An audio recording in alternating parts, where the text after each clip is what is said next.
बहुत समय पहले की बात है। बदलापुर गांव में कृष्ण नाम का एक व्यक्ति अपने परिवार के साथ रहा करता था।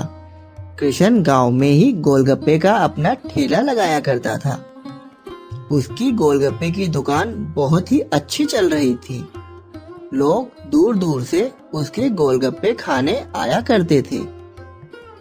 वाह कृष्ण, तेरे हाथ के बने गोलगप्पे खाकर तो मजा ही आ गया।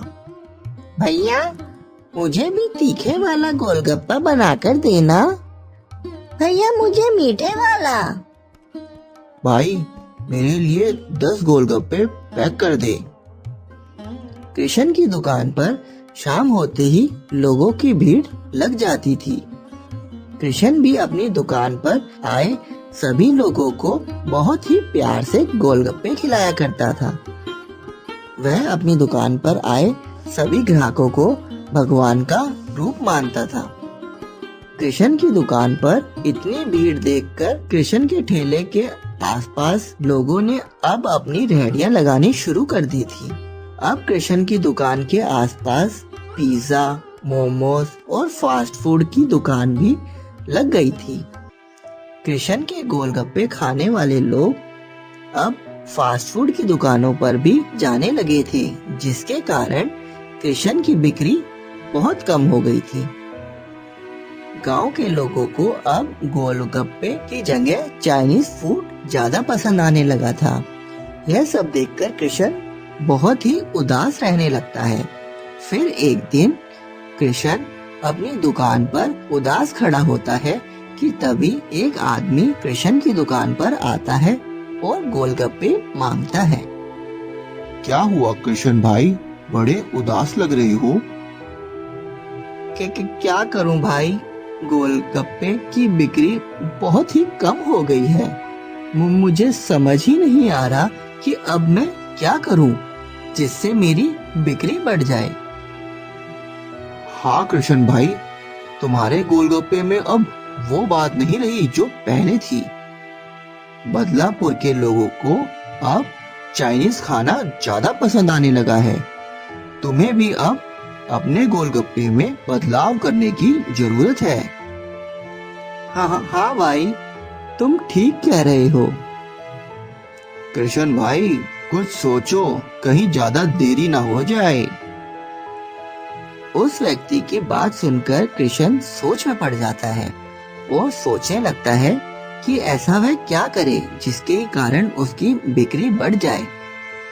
तभी वह आदमी कृष्ण को कहता है कि 2 प्लेट गोलगप्पे उसके घर भिजवा दे और साथ ही साथ वाली फास्ट फूड की दुकान से 1 प्लेट चाउमीन भी पैक करवाकर उसके घर भिजवा दे। वह गांव से बाहर जा रहा है और शाम को ही घर लौटेगा। कृष्ण जैसा वह आदमी बता के जाता है वैसा ही करता है। वह गोलगप्पे की 2 प्लेट और साथ में ही चाउमीन एक ही थैले में रखकर उस आदमी के घर देने के लिए चल पड़ता है। रास्ता खराब होने के कारण गोलगप्पे और चाउमीन मिक्स हो जाते हैं। इस बात से बेखबर कृष्ण वह सारा सामान उस आदमी के बताए हुए पते पर पहुंचा देता है। फिर अगले दिन वह आदमी कृष्ण की दुकान पर आता है। अरे भाई कृष्ण, कल तुमने जो गोलगप्पे दिए थे। हाँ भैया, मैं तो कल भाभी जी को गोलगप्पे और चाउमीन दे आया था। हाँ, मुझे मालूम है, पर उन गोलगप्पों का स्वाद तो बिल्कुल ही अलग था। तुमने ऐसा क्या मिलाया उसमें कि गोलगप्पों की तो सूरत ही बदल गई। गोलगप्पे में चाउमीन भरकर देने का आइडिया सच में बहुत ही लाजवाब था। कृष्ण भाई, तुमने तो सही दिमाग लगा लिया। पर भाई, चल अब जल्दी से फटाफट मुझे 2 प्लेट चाउमीन वाले गोलगप्पे पैक करके दे दे। यह सुनकर कृष्ण हैरान हो जाता है। वह फटाफट गोलगप्पे में चाउमीन भरकर 2 प्लेट पैक करके उस आदमी को दे देता है। गोलगप्पे में चाउमीन की खबर पूरे गांव में फैल जाती है और हर कोई इस नई डिश को चखने के लिए कृष्ण की दुकान पर चाउमीन से बने गोलगप्पे को खाने के लिए आने लगते हैं। कृष्ण बहुत ही खुश हो जाता है। अब उसने सारे गोलगप्पों को चाउमीन के साथ ही देना शुरू कर दिया था। किशन के ठेले पर जो भी कोई आता वह यह अजीबोगरीब डिश चखकर ही जाता और बहुत खुश होता। ऐसे ही कृष्ण का जो ठेला बंद होने के कगार पर था, अब वह बहुत ही अच्छा चल पड़ा। चाउमीन वाले गोलगप्पे बेच कर कृष्ण एक बहुत ही अच्छा अपना घर बना लेता है और साथ ही बहुत ही खुशी खुशी रहने लगता है। किसी गांव में रमेश नाम का बहुत गरीब व्यक्ति रहा करता था। रमेश के परिवार में वह और उसके पत्नी और उसका एक छोटा बेटा रहा करते थे। रमेश और उसकी पत्नी जैसे तैसे मजदूरी करके घर चलाया करते थे। रमेश का बेटा रवि को बर्गर, चाउमीन, पिज्जा और बाजार से मिलने वाली चटपटी चीज खाने का बहुत शौक था। वह अक्सर अपने पिताजी से ये सब चीजें खाने की जिद करता था, पर बेचारा रमेश गरीब होने के कारण अपने बच्चे की कोई भी ख्वाहिश पूरी ना कर पाता। फिर एक दिन, पापा मुझे नए कपड़े दिला दो ना, मेरे सारे दोस्त अच्छे और नए कपड़े पहनते हैं, मुझे भी बाजार से नए कपड़े चाहिए। बेटा तुझे पिछले ही महीने तो मैंने नए कपड़े दिलवाए थे, इतनी जल्दी मैं नए कपड़े तेरे लिए कहाँ से लाऊं? वह तो 3 महीने पहले की बात है। सुरेश को देखो, उसके पिता तो उसके लिए कल ही नए कपड़े दिलाकर लाए हैं। वह मुझे नए कपड़ों के लिए रोज चिढ़ाता है। बेटा वह लोग तो बहुत धनी हैं, उसके पिताजी तो शहर के बड़े सेठ हैं, उनका मुकाबला तू कहाँ कर रहा है? मुझे कुछ नहीं सुनना, मुझे भी नए कपड़े लेने हैं। अरे कहाँ से लाऊं तेरे लिए मैं नए कपड़े हर महीने? मैं जितना कमाता हूँ उससे तो घर खर्च ही मुश्किल से चलता है। बेटा तुम्हें किसी की रीस नहीं करनी चाहिए। आप ऐसे ही हर बार मुझे मना कर देते हैं। यह कहकर रवि घर से बाहर चला जाता है। घर से बाहर निकलते ही उसे सामने ही पिज्जा बेचने वाला आता हुआ दिखाई देता है। रवि का मन पिज्जा खाने का बहुत था। अब रवि पिज्जा वाले के पास जाता है। भैया एक पिज्जा देना। 150 रुपए का पिज्जा है, और जा पहले पिछले वाले पैसे अपने घर से लेके आ। तुझे आज तभी पिज्जा मिलेगा। तभी रवि के पिताजी घर से बाहर आ जाते हैं। पापा मुझे पिज्जा खाना है, मुझे पिज्जा दिला दो ना। अरे भाई पिज्जा कितने का है? 150 रुपए का पिज्जा है, और तुम्हारे लड़के ने पहले भी पिज्जा खाया था।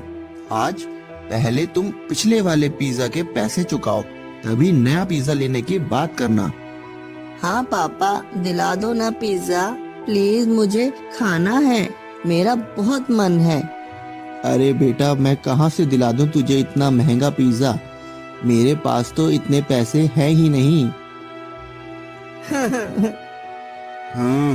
पता नहीं कहाँ कहाँ से आ जाते हैं पिज्जा लेने।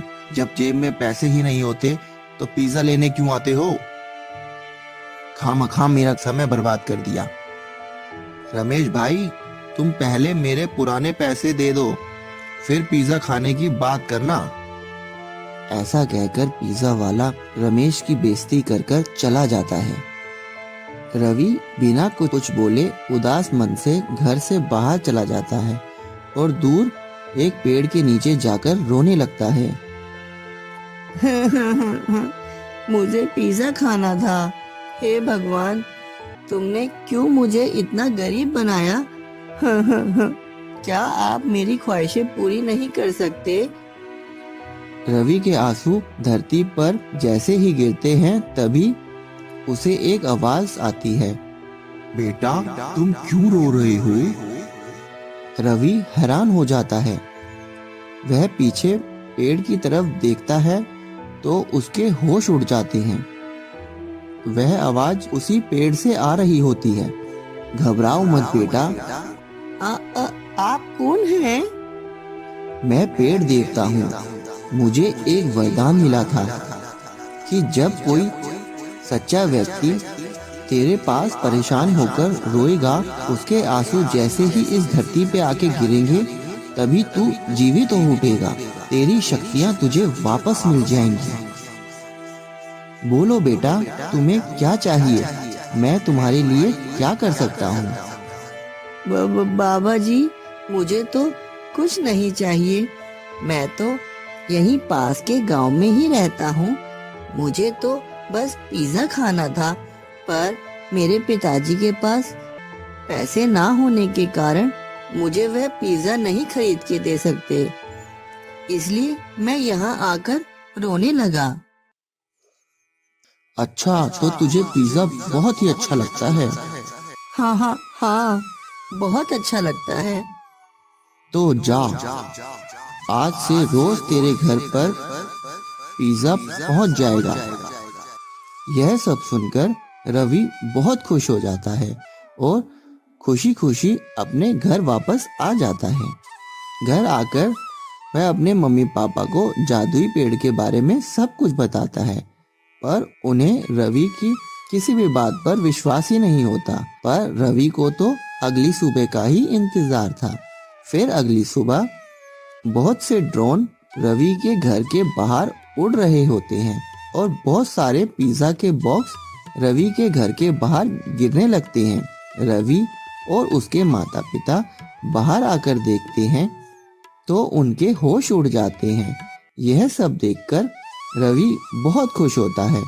वह सभी पिज्जा के बॉक्स उठा लेता है और सभी गरीब बच्चों में बांट देता है और खुद भी खा लेता है। ऐसा कई दिनों तक चलता है। अब रवि के घर के बाहर रोज जादुई ड्रोन आते और पिज्जा की बारिश कर कर चले जाते। रवि बहुत ही खुश होता।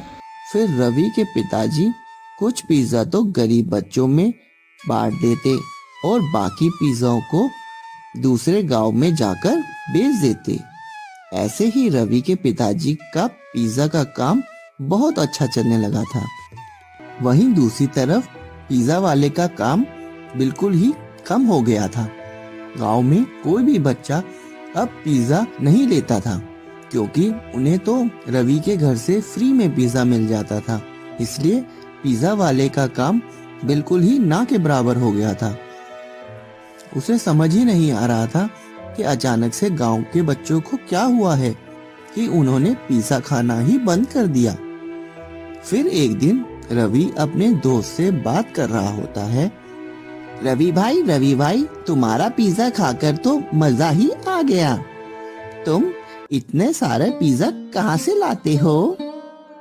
तुमने तो हमारी रोज की पार्टी कर दी। अब तो हमें रोज पिज्जा खाने को मिलता है।